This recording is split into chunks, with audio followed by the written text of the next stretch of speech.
Hey guys, it's Fred. A lot of people have been keeping up with this case. The fellow that was arrested and beat by the officers. Let's watch the video and then we'll talk more on it. Is breaking news. Happening right now, officials are giving a press conference on the ongoing investigation into the deadly beating of Robert Brooks at the Marcy Correctional Facility on December 9th, 2024. While Robert was being beaten. And finally, the third tier, those who were to a lesser extent aware of what was happening to Robert, or should have been aware of what was happening to him, and did nothing. The most important question that we faced, and which I think will be the centerpiece of the trial, whenever that is, will be what did Robert die from? The latter question has been answered to my satisfaction and to the satisfaction of the grand jury by the Onondaga County Assistant Medical Examiner, Katya Merkulova. Robert died of massive beating to his body, both externally and internally. Several of his internal organs were bruised. His hyoid bone was fractured. His thyroid cartilage was ripped. He also died as a result of repeated restrictions to his airways, causing severe brain damage. And finally, he died by choking on his own blood.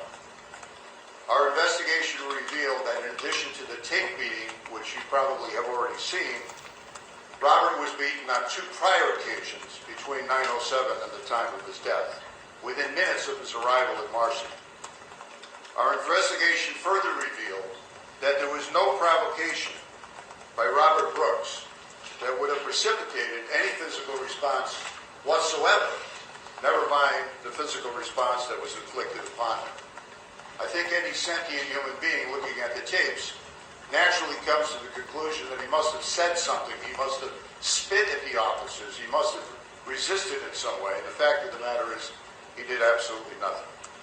The first beating took place in what is referred to as the Arsenal section of Marcy.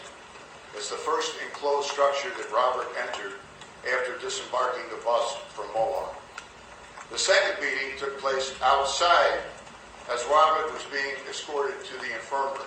And by the way, he was being escorted to the infirmary because that is standard procedure when an inmate arrives at Marcy. And the third and final and fatal beating took place in the emergency room of the infirmary, which I said many of you have seen on tape. Indicted for murder in the second degree under a theory that they acted with depraved indifference to human life and caused Robert's death are former Marcy Corrections officers Anthony Farina, Nicholas Anzalone, David Kingsley, Christopher Walworth, and Matthew Gallagher. They face as potential punishment life in prison. Indicted for manslaughter in the second degree for recklessly causing Robert's death by essentially doing nothing are Michael Mashaw, Michael Fisher, and David Walters. They are facing a potential 15 years in state prison. And finally, indicted for tampering with evidence is Nicholas Gentile, a Class C felony punishable by 4 years in state prison. One additional defendant has been indicted for murder in the second degree, and he was unavailable to surrender himself. We do not believe he's a flight risk. He will be arraigned in the very, very near future. 3 former Marcy Correction officers have reached plea agreements with the special prosecutor. I will not reveal their names nor their plea agreements until such time as they appear in court and enter their guilty pleas. Now those plea agreements, guys, only in my opinion, of course, but they've already got 3 that has reached plea agreements. Remember where he said he was beat in this room and holding room and that room and so forth before he even got to the infirmary. How'd they find out about that? We haven't seen that video, or I haven't, or those videos. So how did they find out that he had already been beaten 2 prior times before they ever made it to the infirmary? Myself, in my opinion, I think it was probably those 3 that's reached a plea agreement, and they went ahead and told the whole story. And that's where they got the rest of the information on the 2 prior beatings earlier. And so you've already got 3 that's reached a plea agreement. So that means that those 3 are going to testify against the others. No doubt that's the condition. So Guys, there's just no sense of this. There's good people out there that are police officers, correctional officers, everything that there is. There's good people. There's good in everybody. We've got to quit. He said the guy didn't even say nothing. Didn't fight back. Wasn't. What was the reason for this? What was the reason just for the beating?